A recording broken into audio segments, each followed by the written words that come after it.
Hey guys, welcome to my YouTube channel. My name is Yuvraj Mehta. आप देख रहे हैं एजुकेशन हेरा यूट्यूब चैनल। पिछली वीडियो में हम ऑलरेडी फर्स्ट 30 क्वेश्चन डिस्कस कर चुके हैं HPU MA political science entrance 2023 के। तो इस वीडियो में हम नेक्स्ट 35 क्वेश्चन डिस्कस करेंगे। यदि आप चैनल पर नए हो तो चैनल को सब्सक्राइब कर लीजिए।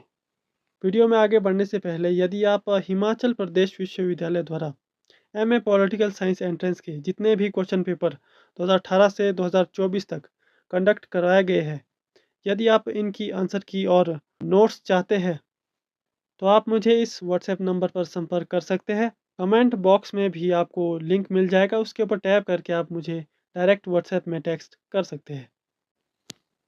Question number 31। स्वराज मेरा जन्मसिद्ध अधिकार है और मैं इसे लेकर रहूँगा।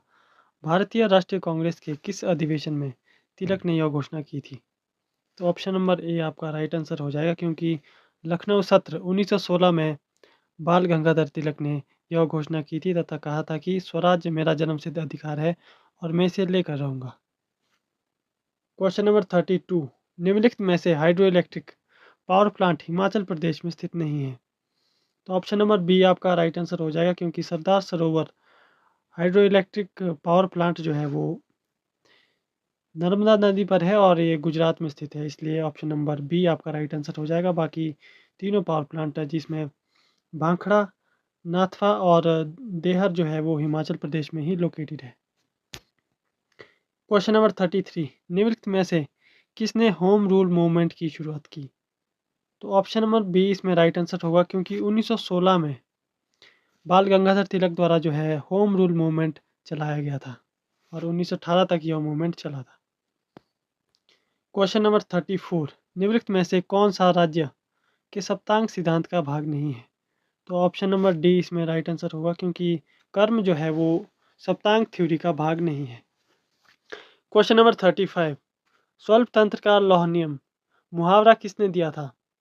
तो ऑप्शन नंबर ए आपका राइट आंसर हो जाएगा, क्योंकि रॉबर्ट मिशेल ने स्वल्प तंत्र का लौह नियम अपना जो यह प्रसिद्ध मुहावरा है वो पॉलिटिकल पार्टीज 1911 में दिया था। और स्वल्प तंत्र का लौह नियम, जिसे आयरन लॉ ऑफ ओलिगार्की भी कहा जाता है, यह रॉबर्ट मिशेल से संबंधित है।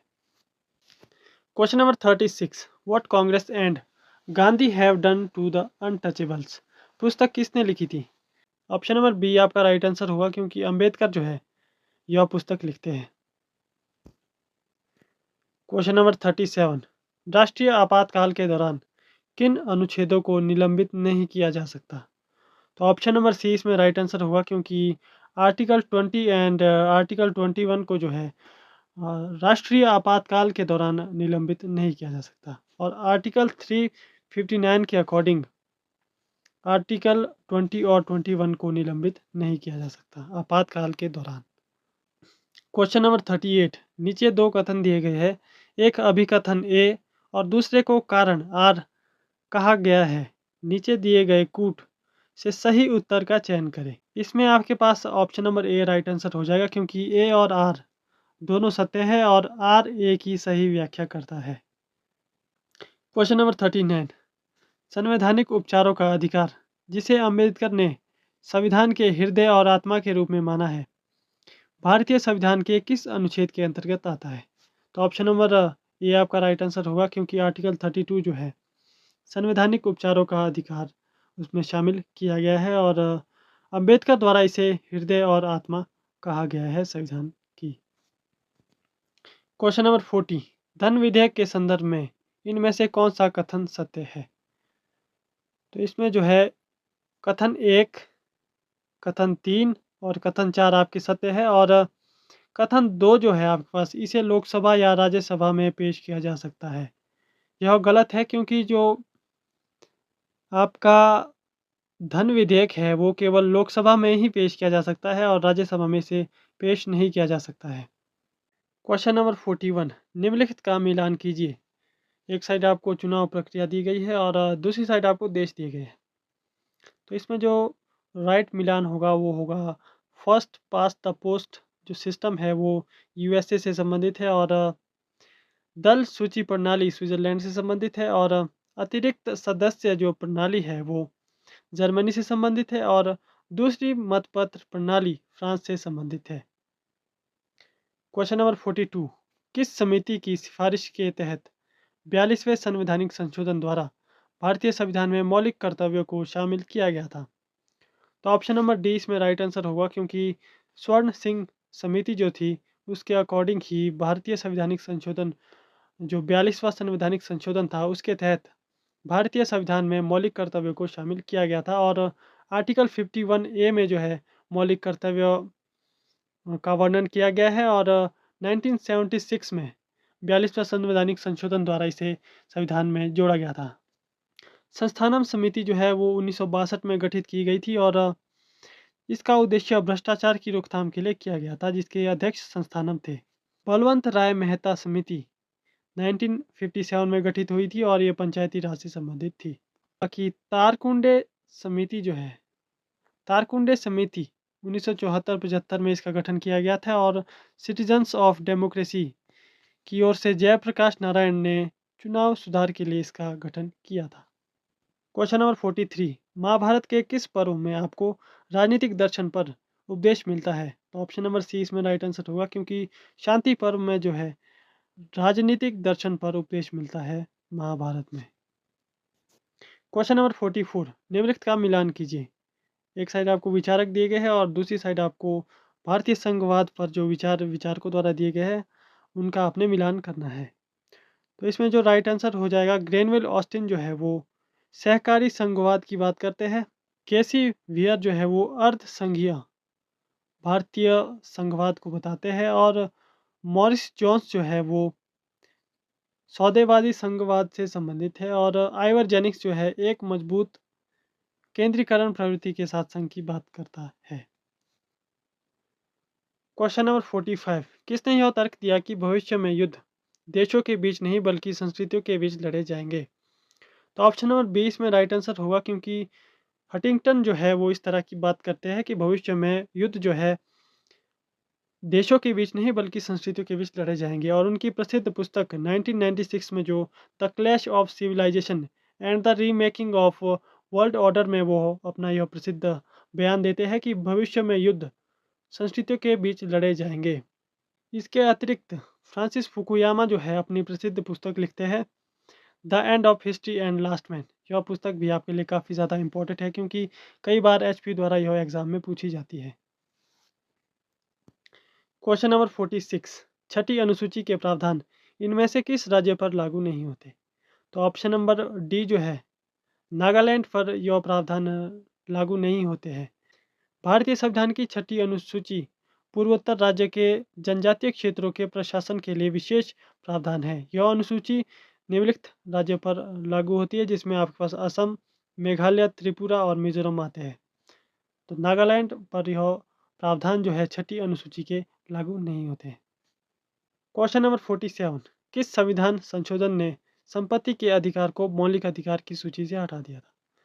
तो 44वें संवैधानिक संशोधन द्वारा जो है भारतीय संविधान से संपत्ति के अधिकार को मौलिक अधिकारों की सूची से हटा दिया गया था, और 300A के तहत जो है इसे कानूनी अधिकार बना दिया गया था।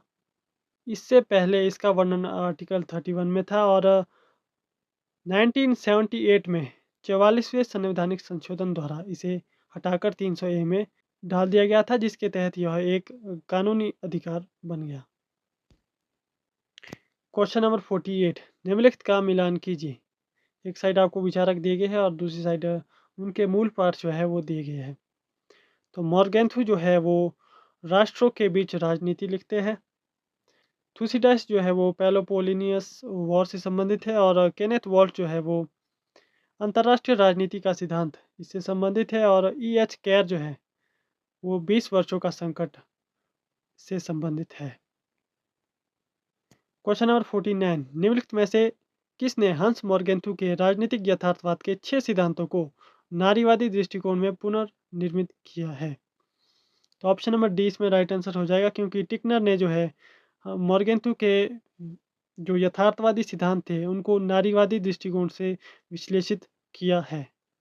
तो ऑप्शन नंबर डी आपका राइट आंसर हो जाएगा, JN टिकनर। क्वेश्चन नंबर 50, निम्नलिखित में से कौन सा सतत विकास के 17 लक्ष्यों में से एक नहीं है? तो ऑप्शन नंबर डी इसमें राइट आंसर हो जाएगा, जो कार्य का अधिकार है वो आपका 17 लक्ष्यों में से एक नहीं है। क्वेश्चन नंबर 51, राजनीति सामान्य रूप से समाज की तरह वस्तुपूरक नियमों द्वारा शासित होती है जिनकी जड़ें मानव प्रकृति में होती है। उपरोक्त कथन विचार के किस स्कूल का वर्णन करता है? तो ऑप्शन नंबर बी जो है वो इसमें राइट आंसर हो जाएगा, क्योंकि शास्त्रीय या जो पारंपरिक यथार्थवाद था, जिसमें मॉर्गेंथु जो है इस तरह की कथन की बात करते हैं, उनके द्वारा जो है इस तरह की बात की जाती है, तथा यह कथन जो है वो शास्त्रीय यथार्थवाद के विचारकों से संबंधित है। क्वेश्चन नंबर 52, सार्क का मुख्यालय किस देश में स्थित है?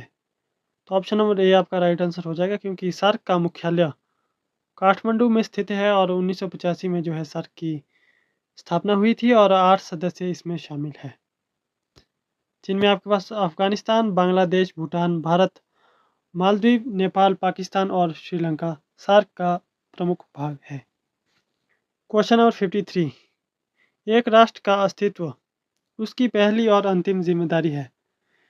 इससे समझौता नहीं किया जा सकता था, इसे जोखिम में नहीं डाला जा सकता है। उपरोक्त कथन किसने दिया? तो ऑप्शन नंबर बी इसका राइट आंसर हो जाएगा, क्योंकि मॉर्गेंथु ने यह कथन दिया था। क्वेश्चन नंबर 54, महिलाओं के खिलाफ सभी प्रकार के भेदभाव के उन्मूलन पर कन्वेंशन कब लागू हुआ था? तो ऑप्शन नंबर डी इसमें राइट आंसर हो जाएगा, क्योंकि 1981 में जो है महिलाओं के खिलाफ जो है सभी प्रकार के भेदभाव के उन्मूलन पर कन्वेंशन 1981 में लागू हुआ था और इसका प्रमुख उद्देश्य महिलाओं को भेदभाव से बचाना था। तो ऑप्शन नंबर डी आपका राइट आंसर हो जाएगा। क्वेश्चन नंबर 55, लोहिया की मार्क्सवाद पर आलोचना क्या थी? तो ऑप्शन नंबर सी इसमें राइट आंसर हो जाएगा। मार्क्स का मूल्य का श्रम सिद्धांत कृषक समाज में वस्तु के मूल्य के निर्धारण की व्याख्या नहीं करता है। यह जो है लोहिया की मार्क्सवाद पर आलोचना थी। तो option number C right answer हो जाएगा। क्वेश्चन नंबर 56, पड़ोसी पहले नीति किस प्रधानमंत्री की विदेश नीति की पहल का घटक है? ऑप्शन नंबर सी इसमें राइट आंसर हो जाएगा, क्योंकि नरेंद्र मोदी द्वारा 2014 में पड़ोसी पहले नीति का आरंभ किया गया था। क्वेश्चन नंबर 57, सही कथन की पहचान करें। कथन एक आपके पास दिया गया है, सिंधु जल संधि भारत और पाकिस्तान के बीच जल बंटवारे का समझौता है।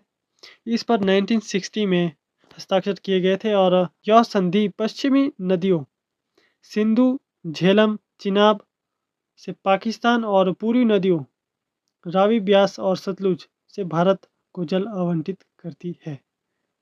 कथन दो आपके पास है, इस संधि की मध्यस्थता IMF ने की थी। तो इसमें जो है आपके पास कथन दो जो है वो असत्य है, क्योंकि इसमें IMF ने मध्यस्थता नहीं की थी, इसमें मध्यस्थता वर्ल्ड बैंक ने कराई थी। क्वेश्चन नंबर 58, हिमाचल प्रदेश में Nathpa Jhakri hydro electric power plant किस नदी पर बनाया गया है? तो ऑप्शन नंबर सी इसमें राइट आंसर हो जाएगा, क्योंकि सतलुज नदी पर Nathpa Jhakri hydro electric power plant जो है बनाया गया है।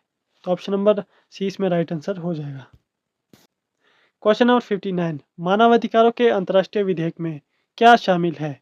तो ऑप्शन नंबर डी इसमें राइट आंसर हो जाएगा, क्योंकि मानव अधिकारों की सार्वभौम घोषणा, आर्थिक, सामाजिक और सांस्कृतिक अधिकारों पर अंतर्राष्ट्रीय प्रतिज्ञा पत्र और नागरिक और राजनीतिक अधिकारों पर अंतर्राष्ट्रीय प्रस्ताविता जो है वो मानवाधिकारों की अंतर्राष्ट्रीय विधेयक में शामिल है, जबकि बाल अधिकारों पर सम्मेलन जो है वो मानवाधिकारों के अंतर्राष्ट्रीय विधेयक में शामिल नहीं है। तो ऑप्शन नंबर डी आपके पास राइट आंसर हो जाएगा। क्वेश्चन नंबर 60, निम्नलिखित में से कौन सा कथन दो देशों के बीच संबंध सुधार संदर्भ में है? तो ऑप्शन नंबर ए इसमें राइट आंसर हो जाएगा, क्योंकि अमेरिका और सोवियत संघ के बीच शीत युद्ध के तनाव को कम करने की अवधि जो है वो डिटेंट से संबंधित है। तो ऑप्शन नंबर ए इसमें राइट आंसर हो जाएगा। क्वेश्चन नंबर 61, हिमाचल प्रदेश राज्य में पहला पंचायती राज अधिनियम किस वर्ष लागू किया गया था? तो ऑप्शन नंबर ए आपका राइट आंसर हो जाएगा, क्योंकि 1968 में जो है हिमाचल प्रदेश राज्य में पहला पंचायती राज अधिनियम लागू किया गया था। क्वेश्चन नंबर 62, वैश्विक और स्थानीय स्तर पर जैव विविधता के नुकसान को कम करने के लिए सतत विकास पर विश्व शिखर सम्मेलन 2002 में कहाँ आयोजित किया गया था? तो ऑप्शन नंबर बी इसमें राइट आंसर हो जाएगा जोहान्सबर्ग, दक्षिण अफ्रीका में जो है 2002 में यह सम्मेलन आयोजित किया गया था। क्वेश्चन नंबर 63, अंबेडकर के अनुसार निम्नलिखित में से कौन सी जाति की मूल विशेषता के बारे में सही है? तो ऑप्शन नंबर ए इसमें राइट आंसर हो जाएगा, क्योंकि सगोत्र विवाह जो है अंबेडकर के अनुसार जाति की मूल विशेषता के बारे में सही है। तो ऑप्शन नंबर ए इसमें राइट आंसर होगा, सगोत्र विवाह। क्वेश्चन नंबर 64, निम्नलिखित में से किसने कहा कि राजनीति शक्ति व्यक्तियों की एक प्राकृतिक संपत्ति है जो इसे प्रयोग करने में सक्षम है और जिनका वास्तव में कर्तव्य और राजनीतिक शक्ति का प्रयोग करने का अधिकार है? तो ऑप्शन नंबर बी इसमें राइट आंसर हो जाएगा, क्योंकि जॉन लॉक जो है प्राकृतिक संपत्ति की बात करते हैं। तो ऑप्शन नंबर बी इसमें राइट आंसर हो जाएगा, John Locke. Question number 65, Kautilya के अनुसार निम्नलिखित में से कौन सा सरकार का सबसे खराब प्रारूप है? तो ऑप्शन नंबर बी इसमें राइट आंसर हो जाएगा, अराजकता जो है वो कौटिल्य के अनुसार सरकार का सबसे खराब प्रारूप है। तो आज की वीडियो में बस इतना ही। यदि आप चैनल पर नए हो तो चैनल को सब्सक्राइब कर लो, और यदि आप ये नोट्स चाहते हैं तो आप मुझे स्क्रीन पर दिए गए व्हाट्सएप नंबर पर संपर्क कर सकते हैं। मिलते हैं नेक्स्ट वीडियो में, तब तक के लिए take care, bye bye, thanks for watching.